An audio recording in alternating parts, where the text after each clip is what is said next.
नमस्कार। कभी सोचा है कि हम जो भी करते हैं, चाहे वो कितना भी छोटा या बड़ा काम क्यों ना हो, उसका एक स्पिरिचुअल स्कोर होता है। जी हाँ, आज हम इसे कार्मिक स्कोर को समझने की कोशिश करेंगे और सबसे जरूरी बात, उसे कंट्रोल करने के कुछ प्रैक्टिकल तरीकों पर बात करेंगे। तो सवाल बिल्कुल सीधा है, क्या हमारे हर एक्शन का, हर सोच का एक इनविजिबल स्कोर है? क्या सच में कोई अदृश्य खाता है जहां हमारे अच्छे बुरे सारे कर्मों का हिसाब किताब रखा जा रहा है? चलिए आज इसी दिलचस्प कॉन्सेप्ट की गहराई में उतरते हैं। अच्छा, तो इसे समझने के लिए कर्मों के एक बही खाते की तरह सोचिए। इस लेजर के दो साइड हैं।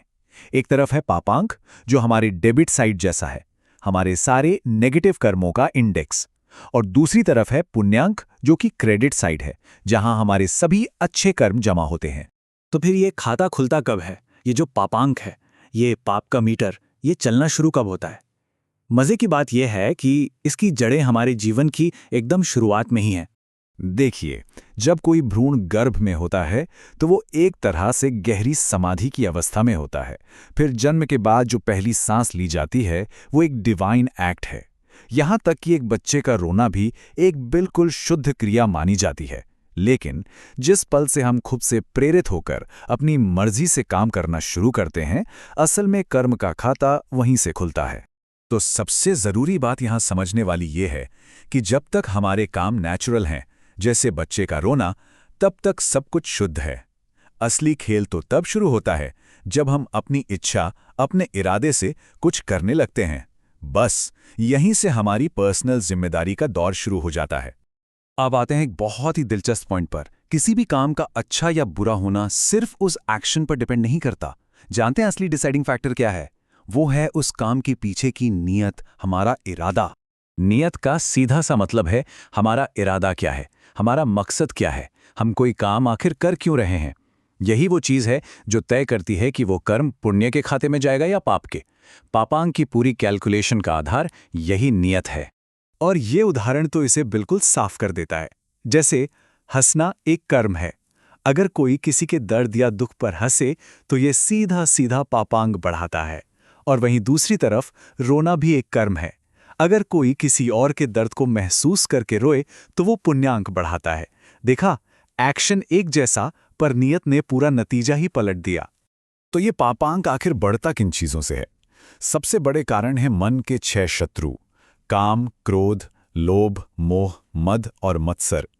इनके अलावा वो सारे स्वार्थी काम जो हम सिर्फ अपने मजे के लिए या डोपामाइन किक के लिए करते हैं, और कोई भी ऐसा एक्शन जिसके पीछे की नीयत नेगेटिव हो, ये सब हमारे पापांक के स्कोर को बढ़ाते जाते हैं। ठीक है, तो अब तक हमने प्रॉब्लम को तो अच्छे से समझ लिया, पर इसका सल्यूशन क्या है? इस पापांक को मैनेज कैसे करें? चलिए अब इसके समाधान की तरफ बढ़ते हैं, जो कि बिल्कुल संभव है। देखिए, पापांक को बैलेंस करने का सबसे सीधा तरीका है शुद्ध कर्म करना। ये वो काम है जो हमारे पुण्यांक को डायरेक्ट बढ़ाते हैं, जैसे कि ध्यान करना, भजन गाना, ईश्वर का नाम जपना या कीर्तन। ये सारी क्रियाएं हमारे उस आध्यात्मिक खाते को बैलेंस करने में मदद करती हैं। एक और बहुत ही पावरफुल तरीका है अपने कर्मों और उनके नतीजों को ईश्वर को या किसी उच्च शक्ति को समर्पित कर देना। मतलब जब हम मैं कर रहा हूं वाले भाव से मुक्त होकर काम करते हैं तो उस कर्म का नेगेटिव असर अपने आप कम हो जाता है। लेकिन यहाँ एक सवाल खड़ा होता है, और ये बहुत वाजिब सवाल है। कहना तो आसान है कि कर्म समर्पित कर दो, पर यह समर्पण कितना है? इसका लेवल क्या है? इसे कोई माप कैसे सकता है? क्या इसका भी कोई पैमाना है? और मजे की बात यह है कि इसका भी एक फॉर्मूला है। अपने समर्पित कर्म को मापने का तरीका यह है, आपने किसी काम में कितना प्रयास लगाया, उसे डिवाइड कीजिए उस काम में फेल होने पर आपको कितनी निराशा हुई उससे। कहने का मतलब है, जितना ज्यादा एफर्ट और जितनी कम डिसअपॉइंटमेंट, आपका समर्पण उतना ही ऊंचा है। तो अब तक हमने जो भी बातें की हैं, उन सबको मिलाकर एक प्रैक्टिकल एक्शन प्लान बनाते हैं। एक ऐसी दिनचर्या जिसे कोई भी अपने पापन कैन को होशपूर्वक कंट्रोल करने के लिए डिजाइन कर सकता है। और सबसे अच्छी बात पता है क्या है? ये पूरी तरह से हमारे कंट्रोल में है। हर कोई अपने कर्मों को एनालाइज करके खुद के लिए एक ऐसी डेली रूटीन बना सकता है जो पापांक को लगातार कम करें और पुण्यांक को बढ़ाएं। तो इसका प्रोसेस क्या है? बहुत ही सिंपल है। पहला स्टेप, दिन भर में जो भी काम किए, मन से, मुंह से और शरीर से, उनकी एक लिस्ट बनाइए। दूसरा स्टेप, हर काम के पीछे अपनी नीयत का पूरी ईमानदारी से विश्लेषण कीजिए। तीसरा, पहचानिए कि किस काम से पापांक बढ़ा और किससे पुण्यांक। और आखिर में इस पूरे एनालिसिस के आधार पर अपने लिए कुछ गाइडलाइंस बनाइए ताकि आने वाले कल और बेहतर कर्म कर सकें।